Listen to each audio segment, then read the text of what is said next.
Friends நேயர்களுக்கு வணக்கம். உண்மையிலே கேஸ் தட்டுப்பாடு பாஜக அரசு தான் இல்ல திமுக அரசு பொறுப்பேற்கணுமா?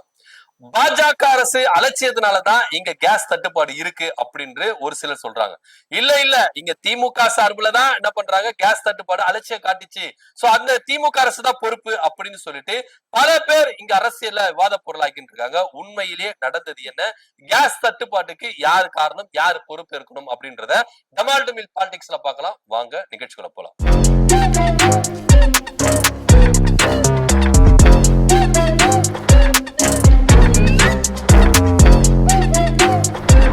இஸ்ரேல் அமெரிக்கா ரெண்டு பேரும் இணைஞ்சு ஈரான் மேல போர் தொடுத்து இருக்காங்க. இந்த போர் தீவிரம் அடைஞ்சதுனால அந்த ஈரான் வழியா அர்மோஸ் நீர்நிலை இருக்குல்ல, இதை வந்து க்ளோஸ் பண்ணிட்டாங்க ஈரான். இதன் மூலமா எண்ணெய் வரத்து கச்சா எண்ணெய் வரத்து ரொம்ப கம்மியா இருக்கு. இதன் மூலமா இங்க கேஸ் தட்டுப்பாடு எதிர்த்து எங்கேயோ போர் நடக்குது, இங்க நம்மளுக்கு எஃபெக்ட் ஆகுமா அப்படின்னா ஒரு சாம்பிள் தான் கேஸ் தட்டுப்பாடு. எங்கேயோ போர் நடக்குது, இங்கேயே கேஸ் தட்டுப்பாடு வரணும் அப்படின்னு நம்ம யோசிச்சிருக்கோமா? ஏன்னா கச்சா எண்ணெய் போக்குவரத்து சரியா இருந்தாதான் இங்க எண்ணெய் நிறுவனங்கள் கேஸ நம்மளுக்கு கொடுக்க முடியும், சப்ளை பண்ண முடியும் அப்படின்றது நிதர்சனமான உண்மை.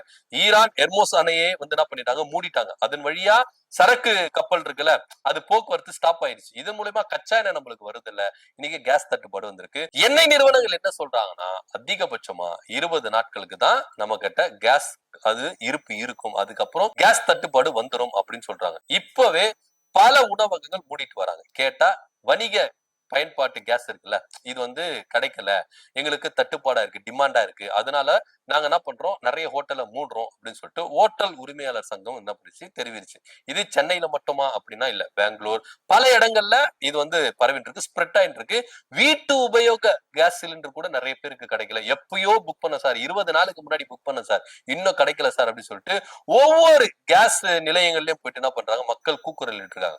ஆனா இத ஈஸியா என்ன பண்ணிடுறாங்கன்னா அரசியல் ஆக்குறாங்க. உண்மையிலேயே இது யாரு பொறுப்பேற்றுக்கணும், பாஜக அரசா திமுக அரசா அப்படின்றதுல எண்ணெய் நிறுவனங்கள்லாம் எந்த கவர்மெண்ட் கண்ட்ரோல்ல இருக்கு அப்படின்னு பாத்தீங்கன்னா பாஜக, அதாவது ஒன்றிய கண்ட்ரோல்ல தான் உங்களுக்கு இருக்கு. ஆனா இதுக்கு முழுக்க முழுக்க பொறுப்பெடுத்துக்கணும் அப்படின்னா அது பாஜக தான். என்டிஏ கூட்டணியில இருக்கிற அன்புமணி தன்னுடைய விசுவாசத்தை, நீங்க என்டிஏ கூட்டணிக்கு ரொம்ப விசுவாசமா இருக்கீங்க, பாஜகவுக்கு நீங்க ரொம்ப முட்டு கொடுக்குறீங்க அப்படின்றதுக்காக திமுக மேல என்ன பண்ண முடியாது, பழிய போட்ட முடியாது. அவர் என்ன சொல்றாரு, கேஸ் தட்டுப்பாட்டு திமுக எப்படி சரி செய்ய போகுது அப்படின்னு சொல்றாரு. கேஸ் தட்டுப்பாட்டை திமுக சரி செய்ய வேண்டிய அவசியம் கிடையாது அப்படின்னு நம்ம பொதுவும் என்ன பண்ணுவோம், கடந்து பண்ணுது. இதுல தமிழ்நாடு அரசு இருக்கு, ஆனா பாஜக அரசை காட்டிலும் தமிழ்நாட்டு அரசுக்கு தான் பொறுப்பு இருக்கு அப்படின்ற மாதிரி தான் அன்புமணி அவர்கள் பேசுறாரு. இதுக்கு முழுக்க முழுக்க பொறுப்பெடுத்துக்கணும்னா அப்படின்னா ஒன்றிய பாஜக அரசு தான் பொறுப்பெடுத்துக்கணும்.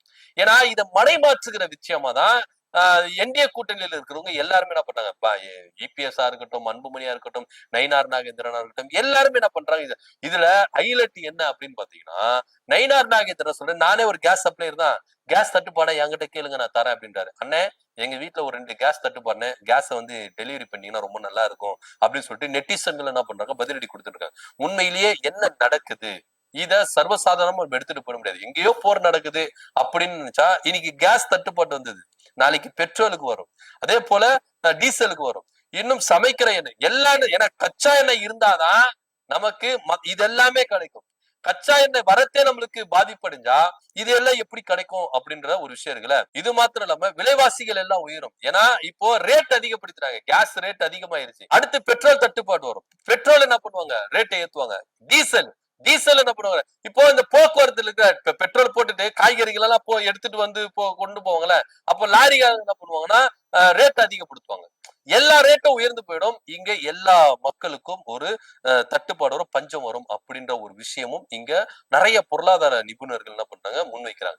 சோ இதை ஈஸியா கடந்துட்டு போயிட முடியாது. அரசு இதுல இறங்கி உரிய நடவடிக்கை எடுக்கணும். ஏன்னா மத்திய எரிவாயு துறை அமைச்சர் இருக்காருல, அவர் கண்ட்ரோல்ல தான் இருக்கு எண்ணெய் நிறுவனங்கள்லாம். அவங்கதான் என்ன பண்ணணும், இறங்கி இதுக்கான தீர்வு காட்டணும். ஆனா இங்க இருக்கிற பாஜக கூட்டணியில இருக்கிற ஒரு சிலர் திமுக மேல ஈஸியா பழிய போட்டு போயிடுறாங்க. இதுல இன்னொரு ஹைலைட் என்னன்னா, அஸ்வத்தாமன் சொல்லிட்டு பாஜக நிர்வாகி ஒருத்தர் இருக்காரு, அவரு சொல்ற விஷயம் தான் பயங்கர அதிர்ச்சி ஆகுது. என்ன அப்படின்னா, இன்னைக்கு ஹோட்டல் உரிமையாளர்கள் எல்லாருமே ஏன் இப்போ கேஸ் தட்டுப்பாடுன்னு சொல்றாங்க. உண்மையிலேயே தமிழ்நாட்டுல கேஸ் தட்டுப்பாட்டு இல்ல, அவர் சொல்றாருங்க, நான் சொல்லல.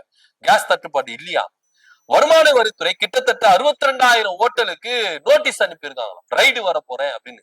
அதுல இருந்து தப்பிக்கிறதுக்கு கேஸ் தட்டுப்பாடு விஷயத்த பூதாகரமா கிளப்பி விடுறாங்க அப்படின்னு அவர் ஒரு பக்கம் சொல்றாரு. பாஜக இருக்கிறவங்க எல்லாருமே இப்படிதானா? எதுக்கு ஒரு விஷயத்த ஏத்துக்க மாட்டேன்றீங்க? இது கவர்மெண்ட் அலட்சியமா விட்டுருச்சு, ஒன்றிய பாஜக அரசு அலட்சியமா விட்டுருச்சு. இது பொறுப்பேற்றுக்க வேண்டியது மோடி அரசு. அவர் தான் என்ன பண்ணோம், பொறுப்பெடுத்து மக்கள் கிட்ட வந்து பேசி கேஸ் தட்டுப்பாட்டு விஷயத்த நாங்க சீர் செய்யறோம்னு சொல்லிட்டு சொல்லணும், பொது வெளியில சொல்லி இருக்கணும், இல்ல மக்கள் கிட்ட மன்னிப்பு கேட்டிருக்கணும். ஆனா கேட்கவே இல்லை. இன்னைக்கு ஒவ்வொரு மக்களும் கேஸ்னால நிறைய பிரச்சனைகளை சந்தித்துட்டு வராங்க. இதுக்கு முழுக்க முழுக்க ஒன்றிய பாஜக அரசு தான் பொறுப்பு எடுத்திருக்கணும். ஆனா ஈஸியா அன்புமணி, இபிஎஸ் போன்றவர்களாம் திமுக அரசு மேல பழிய மாத்தி விட்டு போயிடுறாங்க.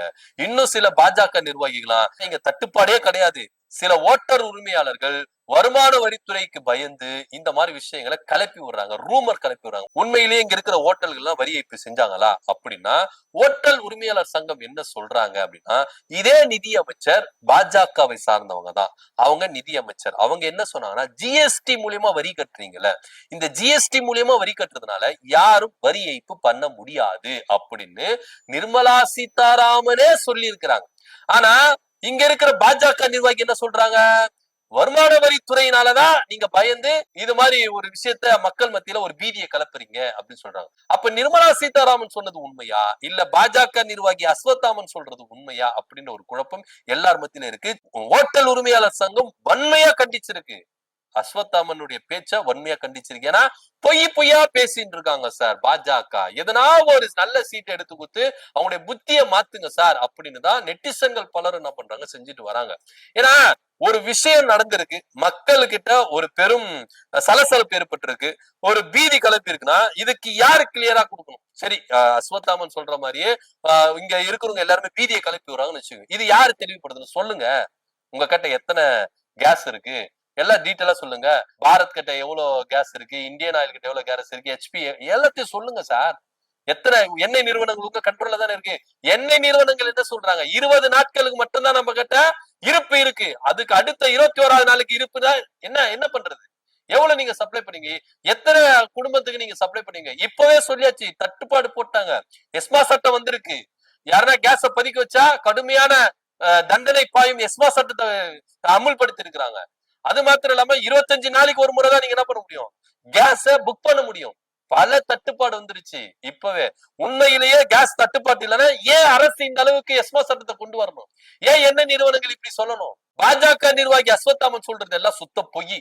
அவர் சொல்ற மாதிரி இங்க வருமான வரித்துறை ரைடு நடத்த போதில்ல. ஏன்னா அவங்க நிர்மலா சீதாராமன் தெளிவா சொல்லியிருக்காங்க, ஜிஎஸ்டி கட்டுறது மூலியமா வரி ஏய்ப்பு பண்ண முடியாது அப்படின்னு. இன்னைக்கு ஒவ்வொரு ஹோட்டலுக்கும் போனா நம்மளுக்கு ஜிஎஸ்டி பில்லோட தான் என்ன பண்றாங்க, பில்ல கொடுக்குறாங்க, சாப்பிடுறோம். அப்படி இருக்கும்போது எப்படி வரி ஏய்ப்பு நடத்த முடியும் அப்படின்னு ஓட்டல் உரிமையாளர் சங்கம் கேட்கறாங்க. சோ இங்க நிலைமைய மாத்தணும், சோ இங்க திசை திருப்பணும். பாஜக மேல ஒரு பழி வந்திருக்கு, அந்த பழியை திருப்பணும்னா பாஜக நிர்வாகிகள் இது மாதிரி எல்லாருமே என்ன பண்றாங்கன்னா சர்வசாதாரணமா கடந்து போயிடுறாங்க. இது பாஜக தப்பு கிடையாது, ஒன்றிய பாஜக அரசு மேல தப்பு கிடையாது, இது மோடிக்கு பொறுப்பு இல்ல அப்படின்னு சொல்லிட்டு ஈஸியா என்ன பண்றாங்க, கடந்துட்டு போயிறாங்க, மடைமாற்றிட்டு போயிறாங்க. இதுதான் நிதர்சனமான உண்மையா இருக்கு. பாஜக நிர்வாகி அஸ்வத்தாமன் சொல்ற மாதிரி இங்க உண்மையிலேயே கேஸ் தட்டுப்பாடு இருக்கிறது நிஜம். ஆனா அவரு பாஜக அரசுக்கு முட்டு கொடுக்கறதுனால, மோடி அரசுக்கு முட்டு கொடுக்கறதுனால இப்படி அப்பாண்டமா எங்க மேல பழிய சுமத்த வேண்டாம் அப்படின்னு ஓட்டல் உரிமையாளர் சங்கம் கடுமையான கண்டனங்களை தெரிவிச்சிருக்கு. இதை பத்தியோட கருத்து என்ன அப்படின்னு கமெண்ட் பண்ணுங்க. நன்றி, வணக்கம்.